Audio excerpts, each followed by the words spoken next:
Hello students departmental accounting पर ये हमारा 5th लेक्चर है। पहले 4 लेक्चर्स में हमने थ्योरी के साथ साथ अलग अलग प्रैक्टिकल प्रॉब्लम्स पर भी बात की थी और ये जो 5वां लेक्चर है ये डिपार्टमेंटल अकाउंटिंग का सबसे क्रूशियल और आपके लिए कह सकते हैं स्टूडेंट्स को मुश्किल लगता है और सबसे मुश्किल as compare to other question जो आपने पहले प्रैक्टिकल प्रॉब्लम्स की है ना, जो पहले टॉपिक की हैं डिपार्टमेंटल अकाउंटिंग में, उसके मुकाबले थोड़ा सा मुश्किल टॉपिक है, लेकिन ये सबसे क्रूशियल टॉपिक है और एग्जामिनेशन पॉइंट ऑफ व्यू से भी सबसे इंपॉर्टेंट टॉपिक है जो आज हम करने जा रहे हैं। वो टॉपिक है inter departmental transfer at selling price. Last lecture में हमने बात की थी inter departmental transfer at cost. आज बात करेंगे inter departmental transfer at selling price और इसको समझने के लिए हम एक एग्जांपल लेंगे। देखिए डिपार्टमेंटल अकाउंटिंग में जब इंटर डिपार्टमेंटल ट्रांसफर की बात होती है तो एक तो ऊपर एक एक्स्ट्रा एंट्री आ जाती है, जनरल एंट्री अलग से आ जाती है ट्रेडिंग अकाउंट में इंटर डिपार्टमेंटल ट्रांसफर की। उसके अलावा departmental trading and profit and loss account में कोई भी चेंज नहीं आता, वो बिल्कुल वैसे ही बनता है जैसे आप पहले बनाते थे। तो हम वहां तक इस क्वेश्चन को करते हैं, समझते हैं, बाद में जो इसका अकाउंटिंग ट्रीटमेंट अलग से होता है उसके बारे में अलग से बात करें। ठीक है, सो लेट्स स्टार्ट। पहले मैं आपको स्टेटमेंट एक्सप्लेन कर देता हूं। अगर आपको ये स्टेटमेंट थोड़ी सी बारीक दिख रही है या कम दिख रही है तो आप वीडियो को पॉज करें। नीचे डिस्क्रिप्शन में इस क्वेश्चन का पीडीएफ फाइल दिया हुआ है, लिंक दिया हुआ है, उस लिंक पर क्लिक करके पीडीएफ फाइल को डाउनलोड कर लें और फिर क्वेश्चन को पढ़ लें अच्छे से। ठीक है, अदरवाइज मैं आपको यहाँ पर एक्सप्लेन करने ही जा रहा हूँ स्टेटमेंट। डिपार्टमेंट ए और डिपार्टमेंट बी दो डिपार्टमेंट हैं एक कंपनी में। डिपार्टमेंट ए का ओपनिंग स्टॉक 20,000, डिपार्टमेंट बी का नील। परचेजेस 2.5 लाख और 1.5 लाख। डायरेक्ट एक्सपेंसेस 30,000 और 35,000। क्लोजिंग स्टॉक 20,000 और 30,000। सेल 2.5 लाख और 3 लाख। इनडायरेक्ट एक्सपेंसेस 40,000 और 25,000। तो ये था, मैं एक बार फिर से रिपीट कर देता हूं, आप अपनी नोटबुक पर भी नोट कर सकते हैं। Opening stock department A 20,000, B का नील। परचेजेस 2.5 लाख और 1.5 लाख। डायरेक्ट एक्सपेंसेस 30,000 और 35,000। क्लोजिंग स्टॉक 20,000 और 30,000। सेल्स 2.5 लाख और 3 लाख। इनडायरेक्ट एक्सपेंसेस 40,000 और 25,000। तो ये था डिपार्टमेंट वाइज जो भी कॉस्ट के एलिमेंट हैं वो दिए हुए हैं, सेल्स भी दी हुई है और नीचे लिखा हुआ है there is transfer of goods from department A to department B of ₹1 lakh at selling price. Department A से डिपार्टमेंट बी को 1 लाख की गुड्स ट्रांसफर हुई और वो 1 लाख सेलिंग प्राइस पर था, कॉस्ट प्राइस पर नहीं, नॉर्मल सेलिंग प्राइस पर। तो अब हम पहले तो डिपार्टमेंटल प्रॉफिट निकालेंगे क्योंकि वहां तक क्वेश्चन बिल्कुल वैसे ही है जैसे आपने inter departmental transfer at cost किया था, बिल्कुल वैसे ही। ठीक है, तो सबसे पहले to opening stock. Department A का 20,000, डिपार्टमेंट बी का नील। To purchases.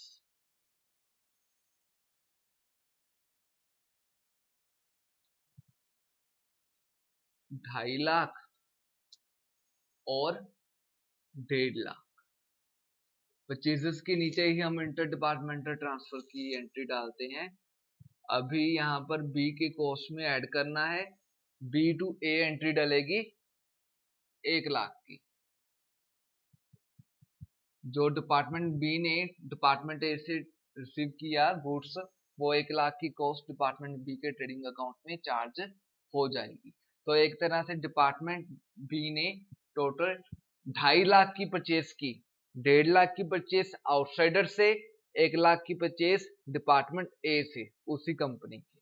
ठीक है, तो हम ये कह सकते हैं बी ने टोटल 2.5 लाख की एक्विजिशन की, गुड्स एक्वायर की, और यही एंट्री यहां पर भी आएगी बाय बी, क्योंकि डिपार्टमेंट ने, अगर डिपार्टमेंट बी ने ए से परचेज किया तो डिपार्टमेंट ए ने भी तो बी को सेल किया।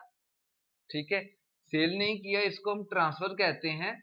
वो तो जस्ट समझने के लिए है कि डिपार्टमेंट बी ने टोटल 2.5 लाख की गुड्स रिक्वायर की, 1.5 लाख की परचेज की, 1 लाख की इंटर डिपार्टमेंटल ट्रांसफर से, और डिपार्टमेंट ए ने टोटल 1 लाख की गुड्स ट्रांसफर की और 2.5 लाख की सेल की।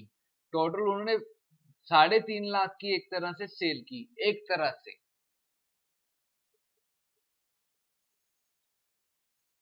और यहाँ पर क्लोजिंग स्टॉक दिया हुआ है दोनों डिपार्टमेंट्स का 20,000 और 30,000। डायरेक्ट एक्सपेंसेस भी हैं यहाँ पर,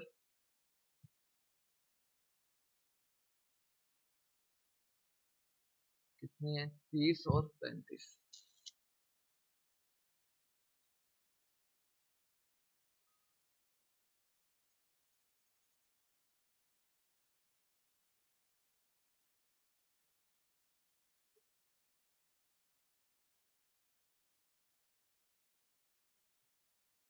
तो यहाँ पर 3 लाख का टोटल इधर बनता है,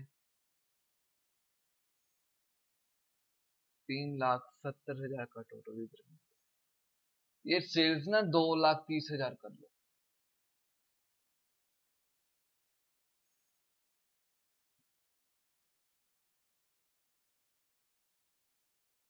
या फिर ऐसा करो, सेल्स को 2,30,000 करने की बजाय इसको 50,000।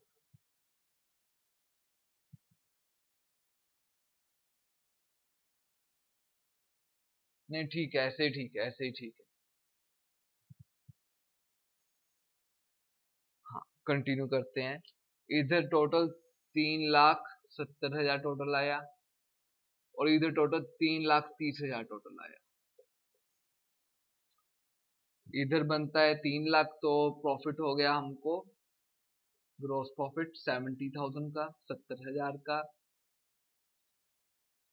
और इधर का ऊपर का टोटल बनता है 2,85,000, तो 45,000 का ग्रॉस प्रॉफिट। एक बार क्रॉस चेक कर लीजिए सभी कैलकुलेशंस। कैलकुलेशंस में उलझ कर मेरे को स्टेटमेंट चेंज करनी पड़ रही थी, एक बार क्रॉस चेक कर लीजिए।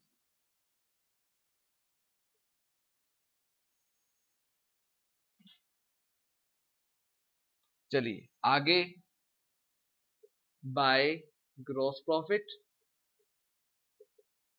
कितना, 70,000, 45,000। To indirect expenses. Students question में मैंने डायरेक्ट और इनडायरेक्ट एक्सपेंसेस ग्रोथ मतलब सीधे लिए हैं कि डायरेक्ट इतने, इनडायरेक्ट इतने, अलग अलग से नहीं लिखे। Salary, carriage outward, advertisement, electricity bill, क्योंकि इस एग्जाम्पल के थ्रू हमारा मेन फोकस जो सेलिंग प्राइस पर ट्रांसफर को लेके ट्रीटमेंट होता है ना, उस पर है। तो इसलिए इसको आसान करने के लिए मैंने ये किया है। आपको जनरली क्वेश्चन में ऐसा नहीं होगा।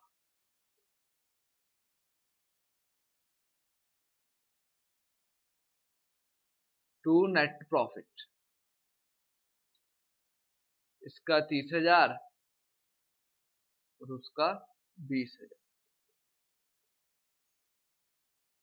डिपार्टमेंट ए का नेट प्रॉफिट आ गया 30,000 और डिपार्टमेंट बी का 20,000। तो टोटल प्रॉफिट हुआ, टोटल प्रॉफिट कितना हुआ भाई, 50,000, 50,000। देखें कैसे, general profit and loss account बनाकर देखते हैं अभी।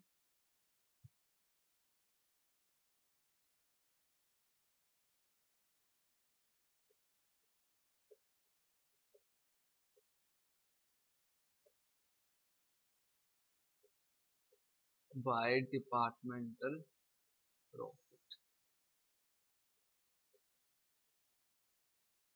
ए का 30,000 और बी का 20,000, ये टोटल हो गया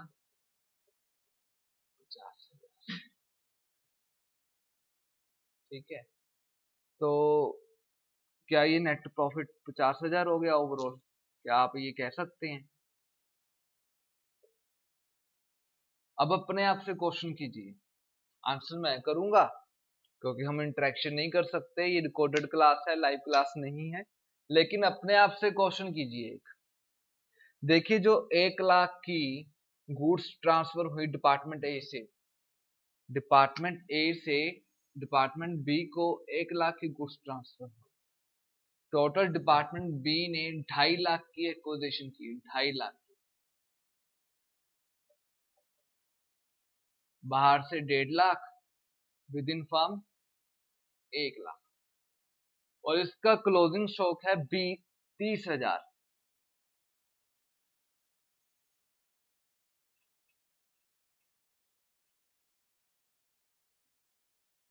मान लीजिए ये सारा का सारा क्लोजिंग स्टॉक यहां से बचा।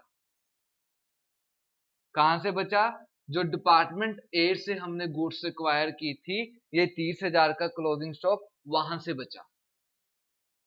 मतलब ये क्लोजिंग स्टॉक अगर इसको हम कॉस्ट पर वैल्यू करें तो इसकी कॉस्ट कितनी होगी और इस पर ग्रॉस प्रॉफिट कितना होगा?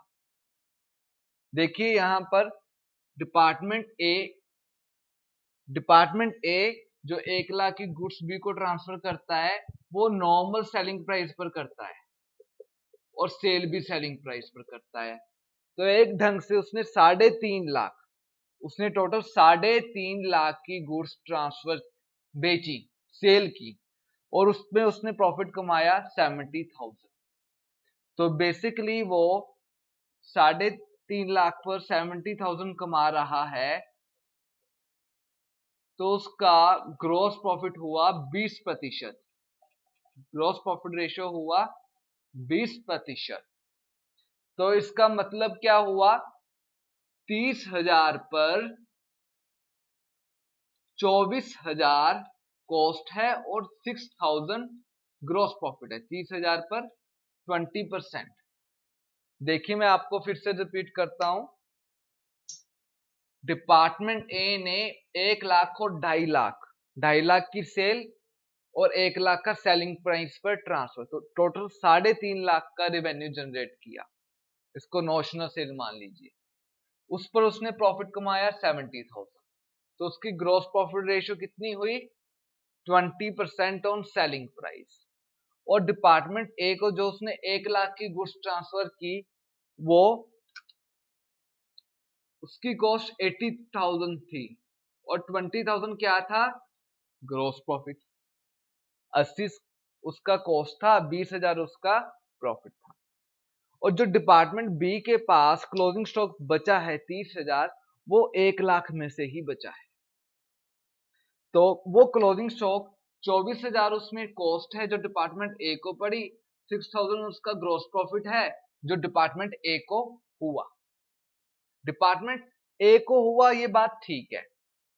क्या ये ग्रॉस प्रॉफिट फर्म को हुआ, ऑर्गेनाइजेशन बिजनेस को हुआ? हमारे बिजनेस को, क्योंकि डिपार्टमेंट ए भी हमारा है, डिपार्टमेंट बी भी हमारा है। हम यहाँ पर इस क्लोजिंग स्टॉक पर जो 6,000 का, जो 6,000 का प्रॉफिट है, उसको रिकॉग्नाइज कर रहे हैं डिपार्टमेंट ए के प्रॉफिट में। कोई दिक्कत वाली बात नहीं, नेट प्रॉफिट में भी वो रिकॉग्नाइज हो रहा है, कोई दिक्कत वाली बात नहीं है। लेकिन क्या वो फर्म का प्रॉफिट है? स्टॉक तो फर्म के पास पड़ा है, डिपार्टमेंट ए के पास पड़ा हो या डिपार्टमेंट बी के पास पड़ा हो, वो तो कोई दिक्कत वाली बात नहीं। अगर फर्म के पास स्टॉक पड़ा है तो स्टॉक पर फर्म ने प्रॉफिट कहां से रियलाइज कर लिया? एक्चुअल में तो फर्म को अभी तक प्रॉफिट नहीं हुआ, तो उस पर हम प्रॉफिट रिकॉग्नाइज नहीं कर सकते जिस पर प्रॉफिट नहीं हुआ। जो हमारा क्लोजिंग स्टॉक 30,000, अगर क्वेश्चन में दिया हुआ है कि ये 30,000 का 30,000 क्लोजिंग स्टॉक डिपार्टमेंट ए से जो क्लोजिंग स्टॉक आया था, डिपार्टमेंट ए से जो स्टॉक आया था वो है, तो इसमें 6,000 का जो ग्रॉस प्रॉफिट का एलिमेंट है वो हमने यहां तक रिकॉग्नाइज किया, ठीक है। लेकिन हम यहां पर इसको रिकॉग्नाइज नहीं कर सकते। हम general profit and loss account को 50,000 नहीं ले सकते, वो गलत है, क्योंकि उसमें 6,000 वो प्रॉफिट है जो हमने एक्चुअल में रियलाइज नहीं किया। अगर प्रॉफिट हमारे हाथ में ही नहीं आया तो उसको हम रिकॉग्नाइज कैसे करेंगे, उसको हम मानेंगे कैसे कि हमें प्रॉफिट। तो यहीं पर ट्रीटमेंट स्टार्ट होता है, यहीं पर ट्रीटमेंट स्टार्ट होता है स्टॉक रिजर्व का। जब हम गुड्स को सेलिंग प्राइस पर ट्रांसफर करते हैं एक डिपार्टमेंट से दूसरे डिपार्टमेंट को, तो क्लोजिंग स्टॉक में जो एलिमेंट होता है, जो क्लोजिंग स्टॉक में एलिमेंट होता है इंटर डिपार्टमेंटल स्टॉक का, उसमें से हम ग्रॉस प्रॉफिट को एलिमिनेट कर देते हैं। एलिमिनेट कैसे करते हैं? स्टॉक रिजर्व क्रिएट कर कर। जो यहाँ पर प्रॉफिट 50,000 शो कर रहे हैं ना, उसको हम जो अनरियलाइज्ड प्रॉफिट है वो स्टॉक रिजर्व क्रिएट कर हम कम कर देंगे।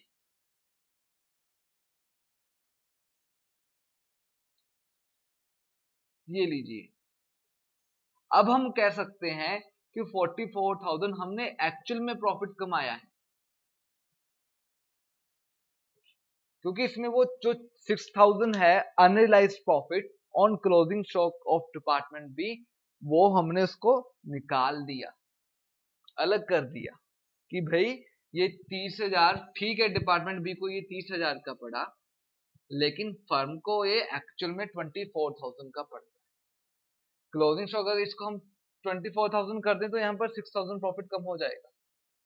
ठीक है, नहीं करेंगे। ऐसा क्यों नहीं करेंगे? क्योंकि डिपार्टमेंटल प्रॉफिट हम एक्यूरेटली कैलकुलेट करने के लिए, सही कैलकुलेट करने के लिए, और डिपार्टमेंट का एक दूसरे पर इम्पैक्ट ना हो, तो हम ऐसे ही करेंगे। ये सही कैलकुलेशन है डिपार्टमेंटल प्रॉफिट की। लेकिन ओवरऑल प्रॉफिट में हम उसको रिकॉग्नाइज नहीं कर सकते। तो यही आपके क्वेश्चंस हैं आगे। ये कैलकुलेशन मैंने कैसे की, मैं आपको बता देता हूं। कितना स्टॉक रिजर्व क्रिएट करना है, स्टॉक रिजर्व कितना क्रिएट करना है, वो डिपेंड करता है क्लोजिंग स्टॉक में एलिमेंट कितना है इंटर डिपार्टमेंटल स्टॉक का। उसको हम मल्टीप्लाई करेंगे ग्रॉस प्रॉफिट रेशियो से, जो मार्जिन पर वो इंटर डिपार्टमेंटल ट्रांसफर कर रहा है। ठीक है, क्लोजिंग स्टॉक में यहाँ तो सारा का सारा क्लोजिंग स्टॉक 30,000 का 30,000 क्या है भाई, इंटर डिपार्टमेंटल स्टॉक है, और जीपी रेशो कितनी है 20%। तो कितना प्रॉफिट कैलकुलेट और कितना स्टॉक रिजर्व क्रिएट करेंगे 6,000 रुपी, वो रहा। इसके लिए जनरल एंट्री क्या होती है? जैसे provision for doubtful debt create करते हैं वैसे ही ये क्रिएट करते हैं, general profit and loss account debit to stock reserve.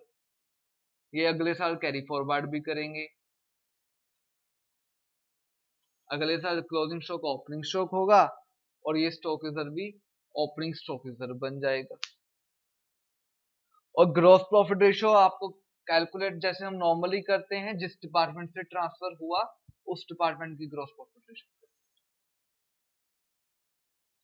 तो ये थी हमारी एक example inter departmental transfer at selling price को लेकर।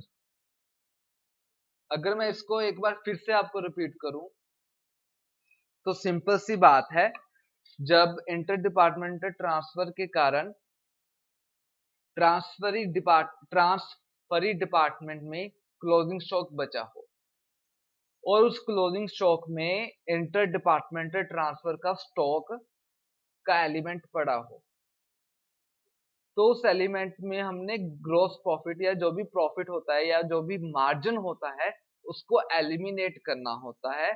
उसके लिए हमें मार्जिन की परसेंटेज पता होनी चाहिए, जैसे इस क्वेश्चन में ग्रॉस प्रॉफिट रेशियो है, क्लोजिंग स्टॉक में कितना एलिमेंट इंटर डिपार्टमेंटल स्टॉक का है वो पता होना चाहिए। इस क्वेश्चन में दिया हुआ है 30,000 का 30,000 वही है। ठीक है, तो उस बेसिस पर हम स्टॉक रिजर्व क्रिएट करेंगे कि हम अनरियलाइज्ड प्रॉफिट को एलिमिनेट कर सकते। ये है ट्रिक।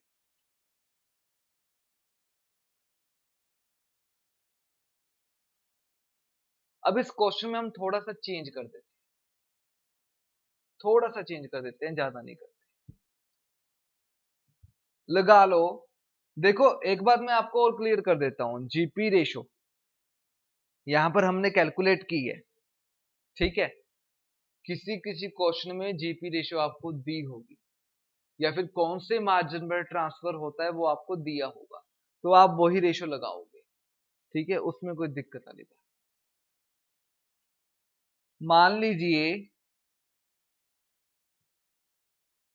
आपके क्वेश्चन में ये नहीं दिया हुआ कि क्लोजिंग स्टॉक जो यहाँ पर 30,000 का है ये कौन सा है, ये हमारी जो आउटसाइडर परचेज है वहां से बचा, या फिर जो इंटर डिपार्टमेंटल ट्रांसफर है वहां से बचा, ये नहीं गिवन।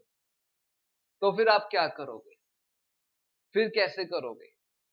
देखिए डिपार्टमेंट ए ने, बी ने टोटल 2.5 लाख की गुड्स एक्वायर की, जिसमें से 1.5 लाख की आउटसाइडर से परचेज की, 1 लाख का स्टॉक एक्वायर किया डिपार्टमेंट ए से।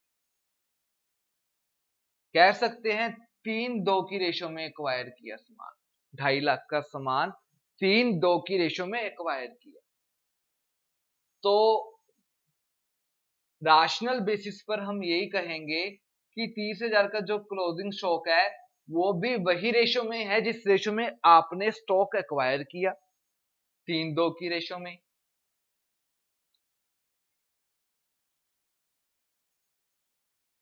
ये आपने बाहर से परचेज किया था 3 हिस्से, और 2 हिस्से आपने डिपार्टमेंट से लिया था, तो 3 हिस्से आपका क्लोजिंग स्टॉक में जो 5 हिस्से करेंगे, 5 हिस्सों में से 3 हिस्से आपका चला जाएगा कि आपने बाहर से परचेज किया हुआ बचा हुआ है, और 2 हिस्से आपने दूसरे डिपार्टमेंट से लिया हुआ जो है वो क्लोजिंग स्टॉक में बचा पड़ा है, ठीक है। तो ऐसा करेंगे, तो हमारा क्लोजिंग स्टॉक में एलिमेंट कितना हुआ, 12,000 रुपए का, तो हम स्टॉक रिजर्व इस पर बनाएंगे 12,000 का 20%, कितना बना 2400। तो यहाँ पर जो स्टॉक रिजर्व बनेगा वो 2400 का बनेगा, अकॉर्डिंगली आपका आंसर चेंज हो जाएगा। ऊपर सेम करना है, ऊपर कोई दिक्कत वाली बात। मैं फिर से रिपीट कर देता हूं, देखिए अगर आपको ये ना बताया जाए क्वेश्चन में कि जो क्लोजिंग स्टॉक है उसमें इंटर डिपार्टमेंटल स्टॉक का कितना परसेंटेज है, कितना इंटर डिपार्टमेंटल स्टॉक है, ये ना बताया जाए, तो उसको हम रैशनल बेसिस पर जिस रेशियो में हमने टोटल स्टॉक एक्वायर किया बाहर से और डिपार्टमेंट से, उसी रेशियो में हम स्टॉक को भी, क्लोजिंग स्टॉक को भी एलोकेट कर देंगे कि इतना हिस्सा हमने बाहर का बचा हुआ है और इतना हिस्सा हमारा इंटर डिपार्टमेंटल ट्रांसफर हुआ था उसमें से बचा हुआ है। जैसे कि इस क्वेश्चन में 1,50,000 बाहर की परचेज है, 1 लाख डिपार्टमेंटल ट्रांसफर है, टोटल 2.5 लाख की हमने स्टॉक एक्वायर किया, तो 3-2 की रेशो में एक्वायर किया, तो 30,000 को भी हम 3-2 की रेशो में बांट लेंगे, 18,000 हमारा परचेज किया हुआ बच गया, और 12,000 हमारा डिपार्टमेंट ए से लिया गया बच गया। तो डिपार्टमेंट ए से लिया हुआ स्टॉक बचा है, क्लोजिंग स्टॉक है, उस पर हम ये स्टॉक रिजर्व क्रिएट।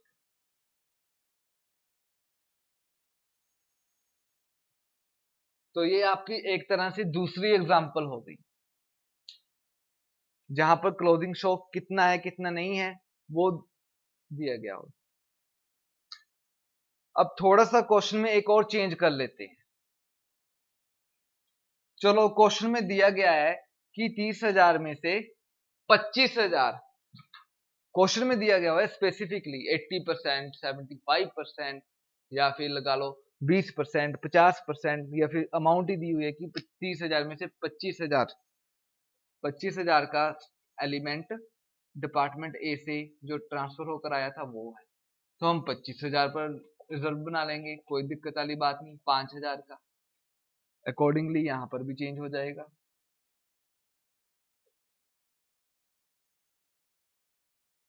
जी जी।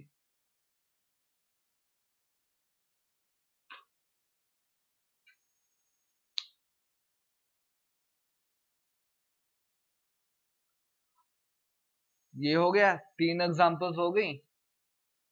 अब चौथी एग्जांपल,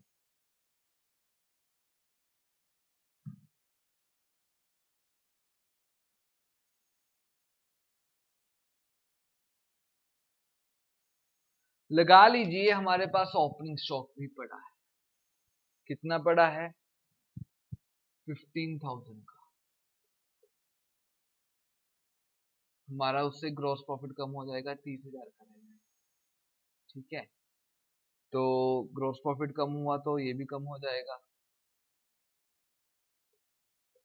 5,000 का रह जाएगा सिर्फ।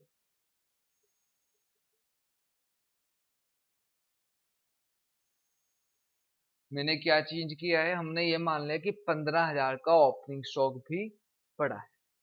ठीक है, तो ओपनिंग स्टॉक पड़ा है तो ओपनिंग स्टॉक में भी जो पिछले साल इंटर डिपार्टमेंटल ट्रांसफर हुआ था उसका स्टॉक पड़ा होगा। जैसे हमने इस साल अनरियलाइज्ड प्रॉफिट पर मान लीजिए कि 30,000 का 30,000 क्लोजिंग स्टॉक डिपार्टमेंट ए ए से जो एक्वायर किया था वो है। ठीक है, तो हमने 20% उस पर 6,000 प्रॉफिट क्रिएट कर लिया स्टॉक रिजर्व।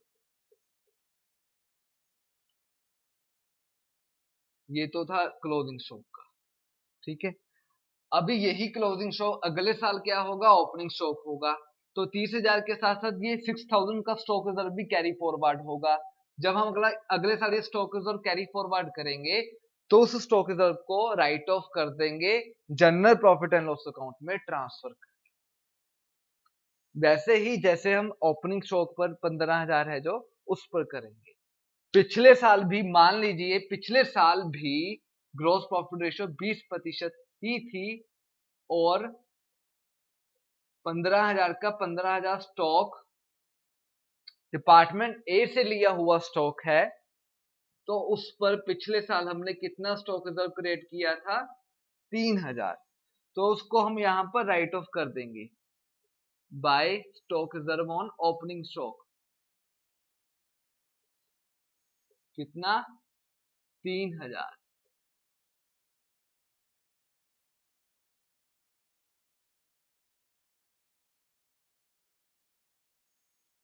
ये लीजिए, चौथी एग्जांपल हो गई। हमने एक क्वेश्चन से 4 क्वेश्चन कर दिए।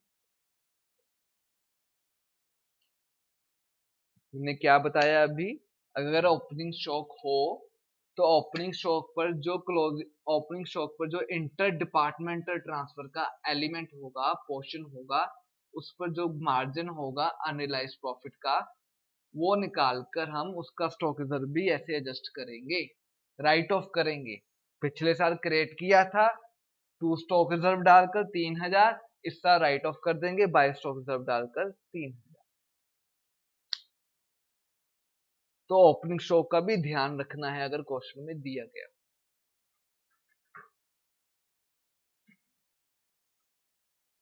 इसको बड़े ध्यान से एक बार एग्जाम्पल देख लीजिएगा।